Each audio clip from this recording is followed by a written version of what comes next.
Hi, I'm Linda, I say, taking a sip of coffee, a 40-year-old self-made woman. Growing up, I always knew I wasn't the favorite in the family. My younger brother John was the star in my parents' eyes from the start. They doted on him, gave him everything he wanted, while I felt more like a guest in our home than their daughter. I glance at Maggie, my best friend, who sits across from me at the kitchen table. I remember one Christmas, John got the latest gaming console and I got a sweater. I laughed bitterly. It was like they didn't even see me. Maggie frowns, her voice soft. That's so unfair, Linda. It must have been hard, feeling invisible. It was, I say, my eyes drifting to the quiet street outside. That's why I left as soon as I turned 18. I knew I had to build something for myself. And I did. I smile, remembering the years of hard work. Every paycheck, every promotion, I saved and climbed my way up. This house, I gesture around, it's modest, but it's mine. It's proof I can stand on my own. Meanwhile, John's life couldn't be more different. Despite all the coddling, he dropped out of college, drifted from one failed venture to another. Now, jobless and with children from different partners, he's moved back in with our parents, relying on their constant bailouts. Maggie shakes her head, a mix of sympathy and frustration on her face. Let me guess, they're still making excuses for him. Exactly, I sigh, the familiar bitterness rising in my chest. It's always about how John needs more help, more chances. They never stop to think that maybe it's their endless rescuing that's kept him from growing up. Our conversation is interrupted by the ringing of my phone. I glance at the screen. It's Mom. I brace myself before answering, already knowing what this call is about.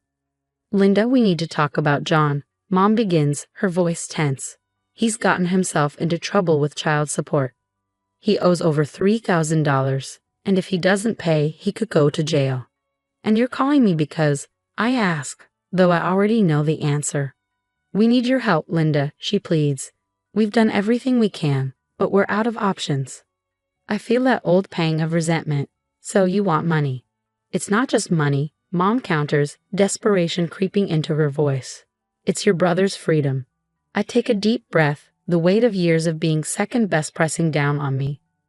Mom, I've worked hard for everything I have. John has never had to struggle because you've always cleaned up his messes. There's a heavy pause, thick with unspoken accusations and disappointments. Are you really going to let your brother go to jail? Mom asks, her voice a mix of guilt-tripping and hope. I'm sorry, Mom, but I can't. I won't. My decision is clear, my voice firm. John needs to face the consequences of his actions. I have my own life, my own responsibilities. The call ends with a strained goodbye, leaving me with a swirl of emotions, anger, relief, and most of all, a sense of peace for finally standing my ground. Maggie reaches over, squeezing my hand in silent support. You did the right thing, Linda, she says. It's time they realize you're not their emergency fund. I nod, grateful for her understanding. It's just hard, you know. I know, she replies, her smile warm and reassuring. But you're doing what's best for you, and that's what matters. Not long after the phone call, there's a knock at my door. When I open it, I'm met with the tense faces of my parents. I let them in, knowing this isn't going to be a casual visit. Linda, we wouldn't ask if it weren't serious. Dad begins, his tone grave. John could go to jail. I cross my arms and lean against the wall. And how is that my problem, Dad? Why is it always me who has to fix things? You're his sister, Mom cuts in sharply. Family helps family. I let out a bitter laugh. Family helps family? That's rich coming from you. Where was that help when I needed support? Mom's eyes narrow. We did everything we could for you. Really? I challenge, my voice rising. Because all I remember is being sidelined the moment John was born. The air thickens with old grievances as Dad tries to mediate. Let's not rehash the past. We're talking about now. John needs help. And what about what I need? I counter, my frustration growing. I've been saving that money to pay off my house for my future, something I've built on my own. Dad's voice softens. We know you've worked hard, Linda. We're proud of you, but your brother. Stop, I interrupt, anger surging. It's always about John. What about me? Don't I deserve to feel secure in my own life? You're being selfish, Mom accuses, and the sting of her words cuts deeper than I expected. After all we've done for you. All you've done? I snap. You mean ignoring me unless it was convenient? You've never once considered what I might need. The conversation escalates quickly, voices rising, emotions raw. You want me to bail him out? Just hand over the money I've worked years for. No, I won't do it. We're still your family, Linda, Dad says, disappointment etched in his face. How can you turn your back on us? I stare at them, my heart pounding. How many times did you turn your back on me when I needed you? Where were you? Mom's eyes fill with tears. We came here hoping you'd understand the gravity of the situation. John is your brother. And I am your daughter, I reply sharply. But that never seemed to matter much unless it was convenient for you, I added, my voice heavy with the weight of unspoken truths. A painful silence followed, thick with the tension of everything that had gone unsaid for years. Finally, Dad broke the quiet, his voice low and measured. So you won't help? I can't. I won't, I reply, standing firm. I have my own life to think about. It's time John learns to deal with his own problems. Mom's eyes flash with a mix of disbelief and anger. You'll regret this, Linda. You're choosing money over your own family. It's not about the money. It's about respect. Something I've never really gotten from you. This is where I draw the line. After my parents left, the house felt eerily silent, like the calm after a storm. But I knew this quiet wouldn't last. The real tempest, the gossip, the family opinions was still brewing. It didn't take long for the news of our confrontation to ripple through the family. Calls and messages started flooding in, each one reminding me of the divide my decision had caused. Some relatives were quick to criticize, echoing my parents' disappointment. How could you refuse to help your own brother?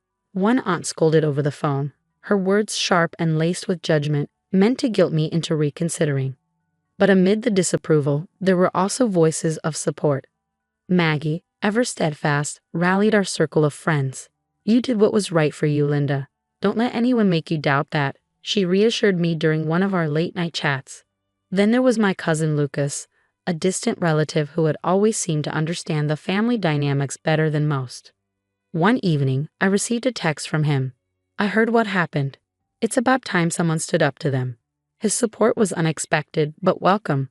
A reminder that I wasn't alone in recognizing the toxic patterns that had plagued our family for years. As the days turned into weeks, the initial barrage of calls and messages began to wane, but the tension within the family lingered. I attended a family gathering knowing well the kind of reception I might face. Walking into the room felt like stepping onto a battlefield. Eyes tracked my every move, and whispers barely concealed themselves throughout the event. Lucas stayed by my side, his presence a quiet pillar of strength. You're handling this better than most would, he mentioned as we stood off to the side, away from the crowd. I have to, I replied, for my own peace.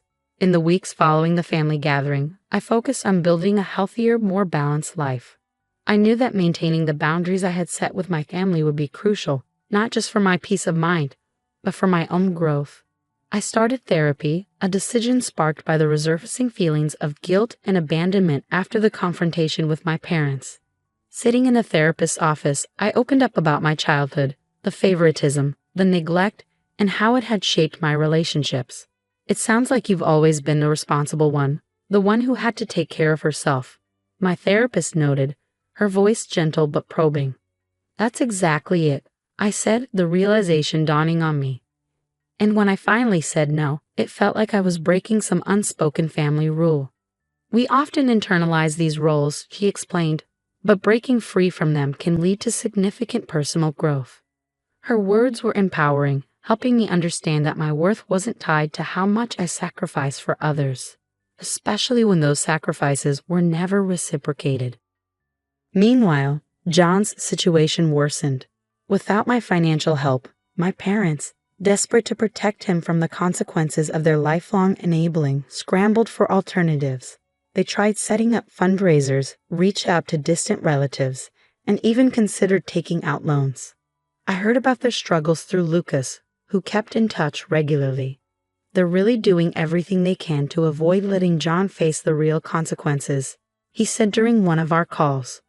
One afternoon, I met Maggie for lunch at a cozy cafe, a small haven from the bustling city. We talked about everything from work to personal growth. But inevitably, the conversation turned back to my family. You seem different, Jess. Maggie observed, her eyes thoughtful. More at peace. Maybe, I smiled, feeling the truth of her words. I am. It's been tough, but setting these boundaries has been one of the best decisions I've ever made. I'm finally prioritizing myself. That's wonderful to hear, Maggie said, her smile wide and genuine. You deserve this peace, Jess. You've earned it. Months have passed since I firmly established boundaries with my family, and life has gradually settled into a new, healthier rhythm. I took a significant step towards securing my future by legally documenting my decision not to be financially responsible for my parents or John. This wasn't just about protecting my assets, it was a statement of independence and a commitment to prioritizing my own well-being. Despite these safeguards, news of John's ongoing struggles and my parents' worsening financial and health issues still made its way to me, mostly through Lucas, who remained my connection to the family dynamics without pulling me back into old, unhealthy patterns. One evening, I hosted a small gathering at my home. The room was filled with warmth and laughter, a stark contrast to the family gatherings I used to dread. Surrounded by the friends and allies who had supported me through my hardest moments, I felt immense gratitude. Maggie, ever the supportive friend, raised her glass during a toast. To Linda, for showing us the strength it takes to choose oneself, even when it's hard. The room echoed with cheers, and I felt a surge of pride. These people, my chosen family, understood my journey, respected my decisions, and celebrated my victories as their own. They had been there through the setbacks and challenges, offering comfort and solidarity. As the evening wound down, I found myself at my favorite spot by the window, gazing out at the city lights. The peaceful night offered the perfect backdrop for reflection. I thought about the boundaries I had set and the sense of peace they had brought into my life. It's true what they say, sometimes the hardest boundaries to establish are the ones that ultimately set us free. This realization wasn't an ending, but a beginning. A new chapter in which I could live authentically and unapologetically, prioritizing my well-being and happiness. My relationship with my family might remain strained, but I had found a way to thrive outside the constraints of those old dynamics. As I turned from the window, I felt a quiet triumph swell in my heart. This wasn't just my new normal. It was a hard-earned victory, a testament to the resilience and determination that had guided me through the darkest times. The story of Linda comes to a close. One of overcoming and setting boundaries that we hope resonates with many of you. Now we'd love to hear from you. Do you believe family obligations should always take precedence over personal well-being? Or is it sometimes necessary to put yourself first in order to truly help others? It's a deeply personal and often controversial topic, so please feel free to share your thoughts and experiences in the comments below.